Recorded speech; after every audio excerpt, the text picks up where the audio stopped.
So this is just going to be a quick video run through of the Gigabyte XM300. I picked up this mouse after seeing a Rocket Jump Ninja review on this mouse, and the primary reason I was interested in it is because of the forward sensor positioning. So you can see over here that the sensor is placed well above the center of the mouse, and when you grip it, it's slightly above thumb level. So the main reason I like forward sensor positioning is because of the responsiveness to wrist movements, and you can kind of get a simulation of this effect by finger tripping your mouse from far back. So if you choke up on your mouse way up like this and then move your wrist and compare it to holding it way back like this and then moving it around, you'll see that the cursor responds very differently to mouse movements. And that's kind of what's going on with this mouse, except you don't actually have to hold it back here. You get the same effect in a standard palm grip. Sensor positioning comes down to personal preference, really. I prefer the forward sensor positioning because I feel like I can aim better with it, and I feel like I can draw straight lines across the screen better, which suits my aim style in general. So the sensor in this mouse is the S3988, the same sensor as the Death Adder, a very solid performing sensor. If you want to know more about the sensor and the software for this mouse, you can just check out the Rocket Jump Ninja review. What I really want to go over, for me, is the shape of the mouse, and this is really where it kind of fell apart for me.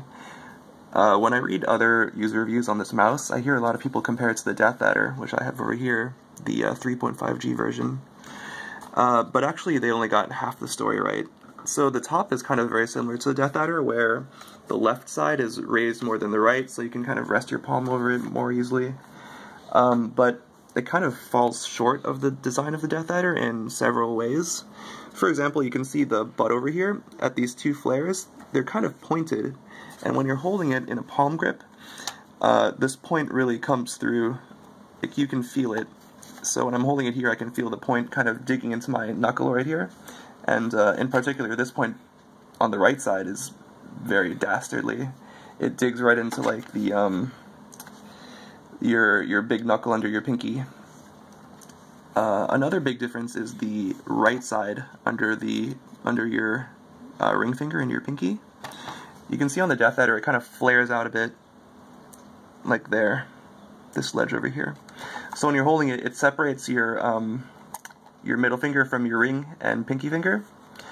And basically when you're palming a Death Adder, then this entire area of your pinky and ring finger are in contact with the mouse. They have like something to rest on.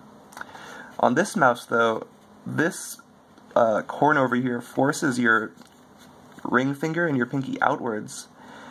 And then this lip is not very prominent at all. Actually, it goes inside, like inwards, towards the mouse. So the contact points on the right side of the mouse are actually just like right here.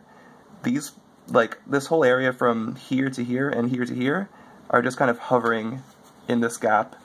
So it's like the mouse is only touching you right here and like at your fingertips. And it feels just really awkward to me to have nothing to brace the middle of these two fingers on. If you like to claw grip, then this mouse can actually be pretty comfy depending on the size of your hand. My hands are about 20 centimeters long.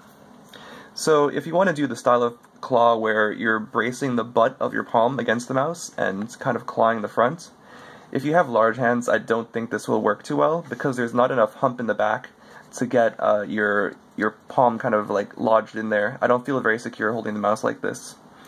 On the other hand, if you have large hands and you do the style of claw where you brace your knuckle over here against the mouse and then claw the front like this, where your palm is just kind of like hovering, then this is really comfortable for larger hands. If you have smaller hands, then the full claw with the heel of your palm is probably going to be much more comfortable for you. So I had two other problems with this mouse. One of them was a bug I got from tapping the left mouse button, and hopefully I can recreate it here. If you tap the left mouse button the right way, it actually locks down, and just, I'm not touching it. You can tap it again and it'll stop. But this is an extremely annoying problem. I'm not exactly sure what's going on here. I'm sure Gigabyte can fix it with a firmware upgrade, but at the current time, it's pretty annoying. Another problem is the lift-off distance, which is very high initially, and there's a beta firmware upgrade that you can download to lower it. If you want to download it, then that's pretty good. You can get it down to a usable distance, but I'm just warning you that by default, the liftoff distance is pretty high. So that's pretty much a summary of the mouse. If you want to find a more technical review about the sensor and the software, you can probably look at the Rocket Jump Ninja review or one of the many text reviews online.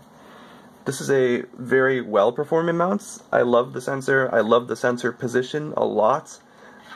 If you like the Wheel Mouse Optical, the Cooler Master Storm Alcor, and there's a couple of other forward sensor position mice out there, but there actually aren't that many. I mean, look at the Death Adder and this mouse. I don't know if I can line them up properly, but they're very similarly shaped, but the Death Adder sensor is a few millimeters below this one. And I just love the forward sensor position so much, and there's not enough mice with that sensor positioning. So I love that aspect, but I really just could not get comfortable holding the mouse. The shape was the real deal breaker for me. But if you like the sensor position and you like the shape, then this is probably a very difficult mouse to beat, because it does so many things that other mice don't do.